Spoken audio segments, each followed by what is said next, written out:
Tubakomera amashyi kuko batumiye ijuru n'umusuke, ijuru n'amatayo, ijuru na Joshua.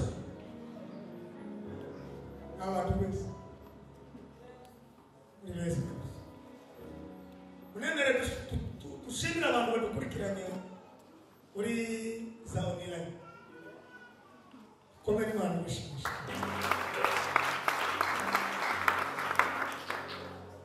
Munenere kandi mufashe gushimira ubuyobozi bwa government ya Uganda hamwe na President Museveni ku mutekano baducungira kugira ngo dusinzire dukore dukomere Imana amashyi. Yesu nazitorera izagenda, Yesu nazitorera izagenda, Yesu nazitorera izagenda, chogiye azabama. Abanyabashumba b'Imana batandukanye batumiwe mwese ijuru n'amatayo turabishima. Abatazi nitwa Matayo Amahizi Ngoza. Mugabo agira umugisha n'Imana, damu n'umwe, abana ni barindwi, abakwe ni babiri, abuzukuru babiri. Ntacyo nshinja Imana yarabikoze. Muri iri zuba ndepere yaranigeze navuga ngo warabaye Imana. Ndamukiriza wo mwishyiranye umubwire ngo topike y'umugoroba inyubako ntarusaba. Dore urukundo watumye apfira byawe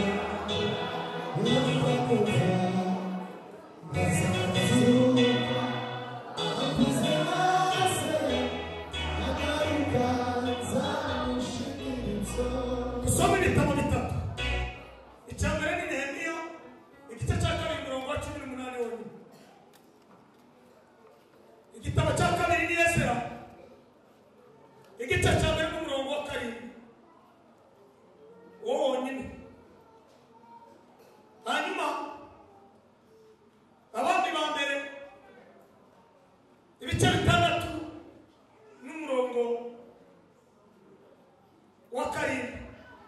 uri busome ararekera aho ngaho, ahandi ndaza kubavuga niba kubwiriza muri abantu beza. Icya mbere igitabo Nehemiya 2:18. Ndashaka ko mwihuta kuko amasaha yanjye ndabona icyo numva umutima wabatera gukora ngomba kubikora hakiri kare, kuko mu wundi mwanya hari abantu bafite abana bagomba kugenda kare kandi nabo bakorogana n'ibyo ubwiye kuzana ingamba tushobora gukiza. Hanyuma niturangiza kubwiriza no gukora ikiri ku mutima Imana yayibwira, hanyuma dusirimbe dusengere n'ibyifuzo. Tumbaza ntabwo turarangiza ryari muze kubaza Imana na Mwuka we na Yesu Kristo. Wabonye ninde kugira ngo nje mfite Igiswahili ninde wabonye munyakirizeresha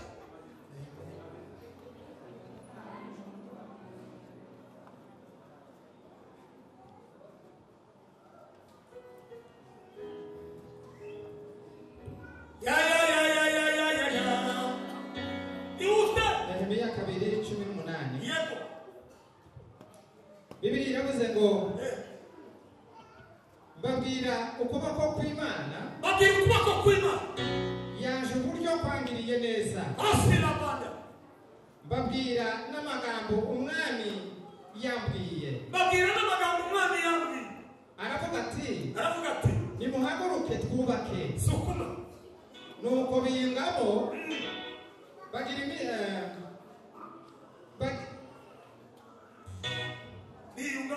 nuko biyungamo bagira imbaraga zo gukora uwo murimo mwiza. Amen. Amen. Amen. Wowe soma abami ikirundi barasoma n'iki soma abami ba mbere ibice 6:7 undi muntu aza gusoma Ezra 6:7 Asoma izina rya Yesu. Yego Uyubaka giyo ngoro naho ndagira mu muhungu uyubaka giyo ngoro bakishije amabuye yatoranyirijwe aho bayibye nta nyundo cyangwa ibyabiti cyangwa ikindi kintu cy'icuma cyumvikana muri iryo yubakwa yayo nta cyumvikanye kuri iyo yubakwa yayo. Amen. Ezra chapitre 1 verset 7. Kuna mtu amepata Ezra haraka asome. Anavuga ngo ego igikorwa cy'iyo nzu y'Imana ikimbere. Ezra igice cya mbere n'umurongo wa 7. Ezra igice cya mbere n'umurongo wa 7.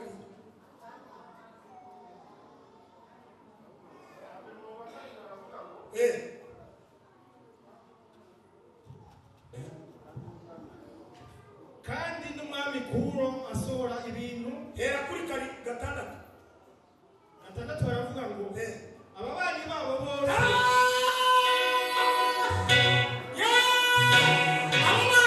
bose babaha intererano z'ibintu by'amafeza sukuma yego bandanya n'amazahabu n'ibindi n'ibitungano n'ibintu by'igiciro kinini cyane ukuye mu byo bashikanye byose bivuye ku mitima ikunze kandi n'umwami Kuro asohora ibintu by'imbombovu asohora ibintu by'ikigashi imbombovu umuriro uratse urasohora imbombovu uyu munsi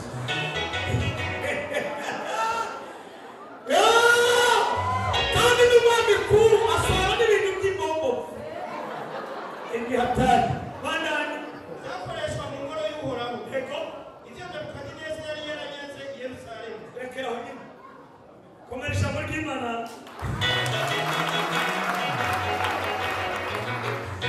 Nimuzamure ibiganza nimumanure namukiriza umuntu iburyo n'ibumoso umubwire ngo inyubako ntawe usaku nigezweho.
Icyaka tatucyane hediye nimwira. Ayi Imana iraje. Nimugire ngo haleluya.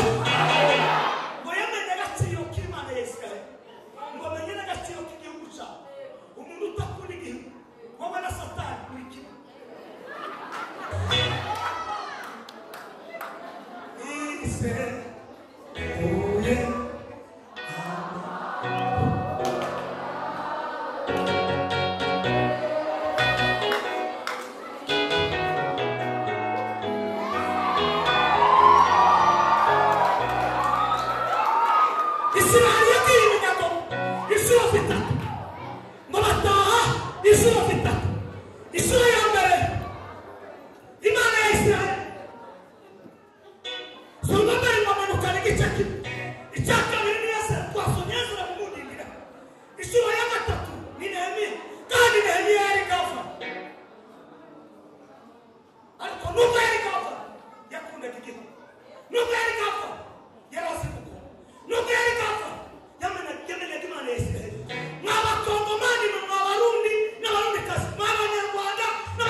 ngomone kumurambagiza dore umugeni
Ibishyimbo byari byarapfuye kuko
ibintu biri mu zahabu n'ifeza amabako kubisomera ngaho byinshi cyane aca abijya agira ngo yacanye nyina cyane yaracanye reka nakubari hari abantu bajanye iwawe harageze ko bigaruka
wageze muri koma wageze ahantu bagufitiraho indobo ariko ijana kuri waranyereye muri dushe tiwagwanya yarakugaributse amuradandatse ushobora n'abajya batipe babasha nabo barabitwara ariko niho cumi ushobora n'abajya batipe nyine bamwe muri Kongo no muri Somalia baca barabitwara ariko niho cumi bite ku mutwe mubwira ngo cyane Yesu turahari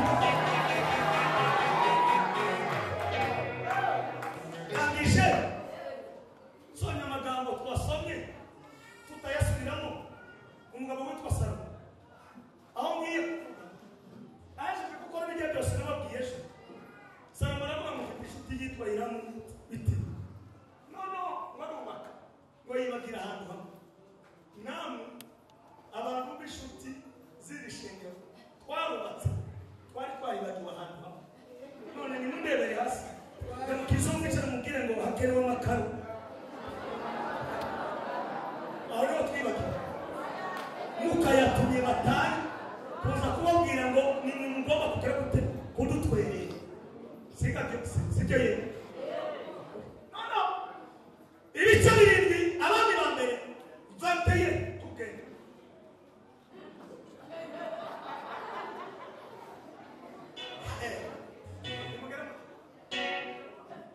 uko muyarambu ariko mutangana amagana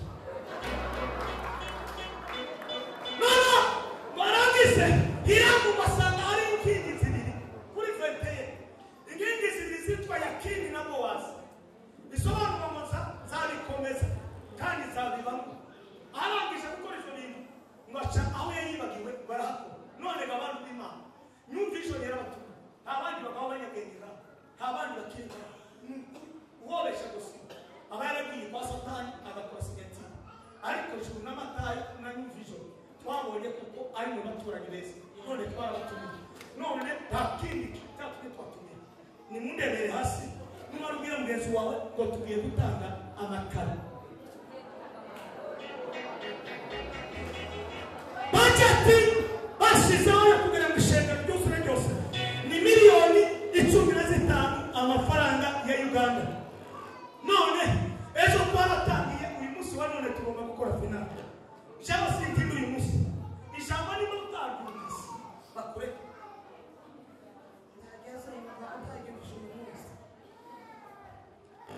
ngo batange umutima wawe ngo wabitegeke ushobora gutanga amakaratani ushobora gutanga ikarima ushobora gutanga miliyoni uzusanga ikiganza n'ubu hanyuma generali y'inka nzi kwiruka cyane ubundi nakina umupira ndazi kwiruka ubundi ndaguruka nubwo mfite 48 ariko ndacyari umujene wowe niba washaje kureba Matayo sigasaza